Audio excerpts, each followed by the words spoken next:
Hello everyone, welcome to this session. ये session हमने रखा है उन लोगों के लिए जो या तो जस्ट अभी तैयारी स्टार्ट किए हैं या फिर तैयारी स्टार्ट करने के बारे में सोच रहे हैं। जब आप तैयारी के बारे में सोचें या प्रारंभ करें तो उससे पहले 4 चीज़ों पर काम कर लें। इन 4 चीज़ों पर काम करने का बेनिफिट आपको ये होगा कि पूरी यूपीएससी की जर्नी में यदि आपको 3 साल लगने वाले हैं तो 1 से 2 साल ये 4 चीज़ें आपकी बचा सकती हैं।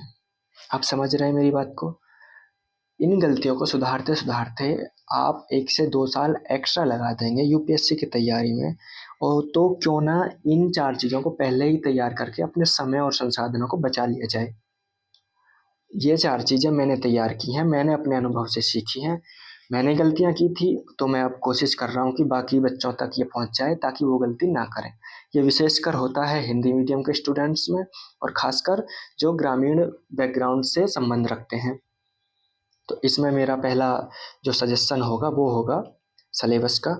धैर्यपूर्वक सुने ज़रा कि जब आपने विचार किया कि मुझे तैयारी करनी है, आप सिलेबस उठाइए यूपीएससी का, उसको प्रिंट कराइए, प्रिंट करा के उसको पढ़िए और उसको समझने का प्रयास करिए। यदि आप समझने में सक्षम नहीं हो पा रहे हैं अच्छे से तो यूट्यूब से आप मदद लीजिए किसी की। काफ़ी लोग हैं, आप उनकी मदद ले सकते हैं। जब आप ऐसा करेंगे तो आप समझ पाएंगे कि आखिर यूपीएससी में मुझे आगे आगे क्या पढ़ना है, भविष्य में मेरा किन किन चीज़ों से सामना होने वाला है। तो पहली चीज़ सिलेबस, अच्छे से इसको पढ़ लेना है, एकदम याद कर लेना है पॉइंट टू पॉइंट। वैसे भी आपको बहुत कुछ याद करना है, काफ़ी सारी किताबें पढ़नी है, काफ़ी सारे नोट्स पढ़ने हैं, इसलिए उन नोट्स को पढ़ने से पहले आपको सिलेबस के एक एक पॉइंट को समझना है बारीकी से और उसको याद करना है।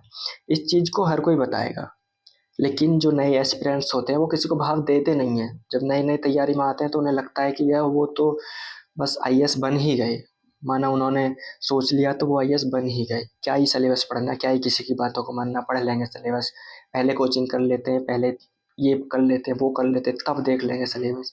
Don't do that please. आपको सबसे पहले सिलेबस उठाना है, उसको पढ़ना है, समझना है, एक एक पॉइंट को याद करना है। वो याद होना चाहिए आपके माइंड में। आप समझ नहीं पा रहे हैं, आप किसी की मदद लीजिए, जिसकी भी आप ले सकते हैं, जिस तक भी आपकी रीच है। तो पहला पॉइंट क्लियर है, और हल्के में नहीं लेना है किसी भी पॉइंट को, क्योंकि कई सालों के एक्सपीरियंस, अनुभव और ठोकरों के बाद ये सब कंक्लूजन कोई आपको बताता है। तो यूट्यूब पर फ्री वीडियो समझकर इसको ऐसे ही वेस्ट ना समझें। दूसरी चीज़ है एक मेंटर। मेंटर होता कौन है? मेंटर वो व्यक्ति है जो आपको बताएगा कि आप जिस एग्ज़ाम को देने जा रहे हैं, यूपीएससी, इस पूरी जर्नी में चाहे आपके लिए 1 साल की रहे, 2 साल की रहे, 3 साल की रहे, या whatever time you take, but if you have a mentor, अगर आपके पास कोई मार्गदर्शक, कोई मेंटर है, तो वो आपको बताएगा कि आपको उस जर्नी पर चलना कैसे है, आपको चीज़ें करनी कैसे हैं, सही क्या है, गलत क्या है, right way of doing things क्या है, आप चीज़ों को सही तरीके से कैसे कर सकते हैं, आप कम चीज़ें इन्वेस्ट करके ज़्यादा आउटपुट कैसे ले सकते हैं, ये आपको जो बता सकता है वो सिर्फ मेंटर है। और यकीन मानिए इस छोटे से एक शब्द से आपको कितना बेनिफिट हो सकता है कि उसको शब्दों में नहीं बताया जा सकता। तो आप सबसे पहले यही करिए कि अपने लिए कोई एक मेंटर चुनिए। आप या तो यूट्यूब पर ऐसा कोई व्यक्ति ढूंढ सकते हैं जिसने 4 से 5 साल, 3 से 4 साल, 3 साल प्लस होना चाहिए, इस एग्ज़ाम को दिए हैं। उसके पास एक अच्छा खासा अनुभव होता है इस एग्ज़ाम की जर्नी के बारे में। या फिर आपका कोई दोस्त हो, कोई जानकार हो, या फिर कोई रिश्तेदार हो, हालांकि बहुत एज्ड व्यक्ति ना हो कि 10-20 साल पहले तैयारी की थी, तो वो सब चीज़ें अब रिलीवेंट नहीं रह जाती हैं, क्योंकि यूपीएससी का एग्ज़ाम इवॉल्व हो चुका है, वो बदल चुकी हैं चीज़ें। आपको समझ में आ गया कि किसको मेंटर के रूप में चुनना है। लेकिन भटकना नहीं है। एक ही व्यक्ति को चुनना है और शुरू से अंत तक उसी को फॉलो करना है। ऐसा नहीं कि आज इसकी सलाह मान ली, कल उसकी सलाह मान ली, नहीं। इससे तो ना आपको भटकाव इतना ज़्यादा हो जाएगा कि इस मेंटर शब्द का अर्थ ही खत्म हो जाएगा। तो आपको ये सुनिश्चित करना है कि आप कोई एक व्यक्ति को चुने अपने मार्गदर्शक, अपने गुरु के तौर पर, जो आपको सही रास्ता दिखाएगा। 2 पॉइंट क्लियर है। It is very very very important points. तीसरा, सोर्स। यहाँ सोर्स का मतलब कॉम्प्रिहेंशन है। कॉम्प्रिहेंसिव अर्थ रखता है ये सोर्स। तो क्या क्या है इस सोर्स में? पहला, कि आप तैयारी में आने से पहले ये सुनिश्चित करें कि आपको कहाँ से पढ़ना है। समझ रहे हैं? कहाँ से पढ़ना है का मतलब है कि आपको कौन सी बुक्स पढ़नी है, वो आप तैयारी करने से पहले चूज करेंगे कि मुझे ये बुक्स पढ़नी है। आपको कौन से नोट्स पढ़ने हैं और किसके नोट्स पढ़ने हैं, ये आपको तैयारी में आने से पहले फाइनल करना है। या फिर आपने अभी अभी तैयारी स्टार्ट की है तो सारे काम छोड़कर आप पहले इन चीज़ों को क्लियर करेंगे। यदि आप ऐसा करते हैं तो आप ये मानिए कि आपने बहुत से कम से कम लाखों बच्चों का जो कंपटीशन है उसको बीट कर लिया है। लाखों बच्चों को तो आपने सिर्फ इन चीज़ों को करके पीछे छोड़ दिया है। समझ रहे हैं आप मेरी बात को? ये बहुत ही ज़रूरी बातें हैं। तो आपको डिसाइड कर लेना है कि आपको कौन से नोट्स पढ़ने, किसके नोट्स पढ़ने, किस सब्जेक्ट के लिए पढ़ने हैं। सीसेट हल्के में बिल्कुल नहीं लेना है। सीसेट के लिए तीनों सब्जेक्ट पढ़ने हैं। उसके लिए क्या सोच रखना है, कौन सी बुक पढ़नी है, किस टीचर से पढ़ना है, या what ever plan you have, तुमको पहले ही डिसाइड करना पड़ेगा सीसेट के बारे में भी। सेम एज ऑप्शनल के बारे में। ऑप्शनल के बारे में आपको क्या ऑप्शनल रखना है आपको तैयारी से पहले डिसाइड करना है। ऐसा नहीं करना है कि आप तैयारी करते करते 1 से 2 साल निकल गए और अब आप डिसाइड करें कि मुझे क्या ऑप्शनल लेना है, क्या ऑप्शनल नहीं लेना है। नहीं, don't do that, please don't do that. ऐसा आपको कतई नहीं करना है। ये गलती मैंने भी की थी, बाकी बहुत से लोग करते हैं जिनके पास सही गाइडेंस नहीं होता, बट आपको नहीं करनी है। ऑप्शनल के बारे में सब्जेक्ट, उसका कोई टीचर इफ़ यू नीड, उसकी बुक्स, उसके टेस्ट, कहाँ टेस्ट सीरीज लगानी है। ये भी इम्पोर्टेंट पॉइंट है कि ऑप्शनल की टेस्ट सीरीज आपको कहाँ और किससे लगानी है। मिलती नहीं है ना, क्योंकि बहुत सारे सब्जेक्ट हैं, खासकर हिंदी में आसानी से मिलती नहीं है। मुझे तो नहीं मिली थी मेरे ऑप्शनल के लिए।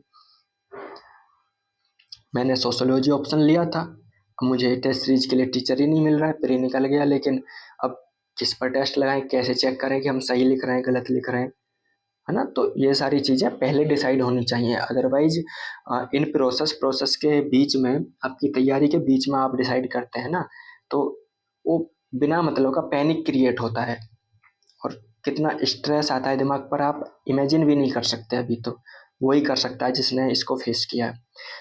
चौथी चीज़, टेस्ट का सोर्स, कहाँ टेस्ट लगाना है, किससे लगाना है, और ये सब चीज़ें आपको पहले से डिसाइड कर लेनी है। प्री के लिए कहाँ लगाना है, मेंस के लिए कहाँ लगाना है, सी सेट के लिए कहाँ आपको टेस्ट लगाना है, ये सब पहले से डिसाइड करना है। और ये सब डिसाइड करने में आपकी जो व्यक्ति मदद करेगा वो है ये मेंटर।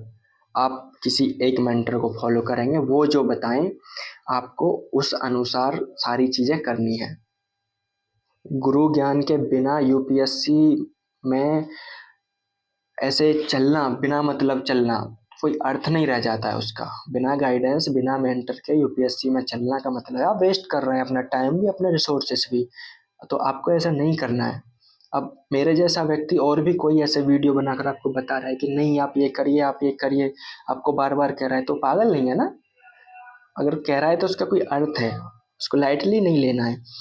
तीसरी चीज़ जो सोर्स में आपको याद रखनी है वो मनी। अगर आपके पास पैसे की कोई भी दिक्कत है या नहीं है, तो आपको पहले से क्लियर कर लेना है कि यदि मुझे पैसे की नीड होती है तो मेरे लिए पैसे का सोर्स यहाँ से आएगा। मैं ये नहीं कह रहा हूँ कि बिना पैसे यूपीएससी क्लियर नहीं होगा, हो सकता है, बट आपको टाइम फिर लगेगा ही लगेगा। और फिर भी आपको मिनिमम पैसे की नीड पड़ती ही पड़ती है। बिना पैसे यूपीएससी नहीं होता है। यूपीएससी क्या, एसएससी या कोई भी एग्जाम भी नहीं होगा। आपको मिनिमम कुछ पैसा तो लगाना ही पड़ेगा। तो आपका पैसा कहाँ से आएगा ये आपको पहले सोचना है। और यदि आपके पास सोर्स नहीं है देन गो फॉर इट, कि आप पहले आप ये सुनिश्चित करें कि आपका पैसा आ रहा है कहीं से। आप सोर्स फिक्स करें, आप निश्चित करें इस चीज़ को, ठीक है। इसको भी लाइटली नहीं लेना है। और जब पढ़ाई के बारे में हो गया तो आप करंट अफेयर भी पहले से फिक्स कर लें कि मुझे ये करंट पढ़ना है और ऐसे पढ़ना है। इसके बारे में लोगों से जानकारी लें, जो आपने मेंटर चुना है उनसे पूछें कि कौन सा करंट कैसे पढ़ें। और ये बहुत दिमाग ख़राब करता है करंट का जो मुद्दा है। मुझे तो 1-2 साल तक समझ ही नहीं आया था कि आखिर करंट में पढ़ें क्या, सही कौन सी करंट है। समझ रहे हो, 1 से 2 साल निकल गए थे, पता ही नहीं चल रहा था कि करना क्या है करंट में। तो आप पहले से फिक्स कर लें, तभी उतरें तैयारी में। ये 4 पॉइंट बहुत ही इम्पोर्टेंट हैं। ये भी 4 और जो 4 मैं ओवरऑल बता रहा हूँ वो 4 एकदम इन पर काम करें अच्छे से। आप इन पर यदि 15 दिन से 1 महीना तक का टाइम भी देते हैं ना, तो आप समझिए आप बहुत ब्लेस्ड जो कैंडिडेट होते हैं उनमें आ जाएंगे। आपने लाखों की भीड़ को पीछे छोड़ दिया पहले ही, आप लाखों की भीड़ के आगे खड़े हैं यदि इन पर आप काम करते हैं तो डोंट टेक इट लाइटली, है ना, take it serious. Next point is and last point is plan.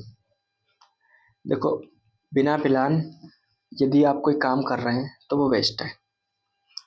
आपके पास एक डेडलाइन होनी चाहिए, कितने समय तैयारी करनी है। डेडलाइन का मतलब है डेडलाइन, कि मुझे इतने टाइम तैयारी करनी है, इतने टाइम में मुझे सिलेबस कंप्लीट कर लेना है। और यदि मैं इतने साल तैयारी कर लूँगा तो मैं अपनी तैयारी को पॉज कर दूंगा या फिर मैं कोई दूसरा रास्ता पकड़ लूँगा। ये सब आपका पहले से क्लियर होना चाहिए, अदरवाइज आप बाद में फील करेंगे कि बड़ी गलती हो गई।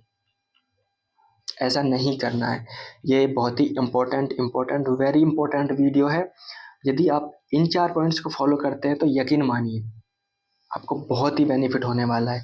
और आप फॉलो करिए ही ना, इनमें आपका कुछ नहीं जा रहा है ना, आपका कोई सिर्फ टाइम जा रहा है। आप मेरे साथ इस बात को समझ सकते हैं, इनको तैयार कर सकते हैं पॉइंट्स को। आप और किसी व्यक्ति को पकड़कर उनके साथ इन पॉइंट्स को तैयार कर सकते हैं, अपने लिए एक रोड मैप डिसाइड कर सकते हैं। आपको समयबद्ध होकर तैयारी करनी है। यदि आपके पास एक रोड मैप नहीं है ना, तो आप समझ लीजिए कि आप बहुत बड़ी गलती कर रहे हैं। आप बहुत बड़ी गलती कर रहे हैं, आप ब्लंडर कर बैठेंगे बाद में, आपको पता भी नहीं चलेगा कि आपके साथ क्या हो गया। आपके 1 से 2 से 3 साल यूं ही निकल जाएंगे। और जब ये साल निकल जाते हैं तो किस टाइप का प्रेशर आपके ऊपर आता है आप क्या ही इमेजिन कर सकते हैं। जिन जो बच्चे इसको झेलते हैं ना, सिर्फ वही बता सकते हैं कि हाँ किस लेवल का प्रेशर होता है। ये 4 पॉइंट्स मैंने बताए हैं आपको, आप सीरियस होकर एकदम बढ़िया से इनको तैयार करिए। वीक नहीं छोड़ना है किसी भी पॉइंट को, ठीक है। तो मैं बस यही बताना चाह रहा था कि ताकि कुछ लोगों की तो मदद कम से कम हो सके। और यदि आपको इस बारे में कोई भी पूछना है तो आप मुझसे भी कांटेक्ट कर सकते हैं। इस सेशन में इतना ही। Thank you.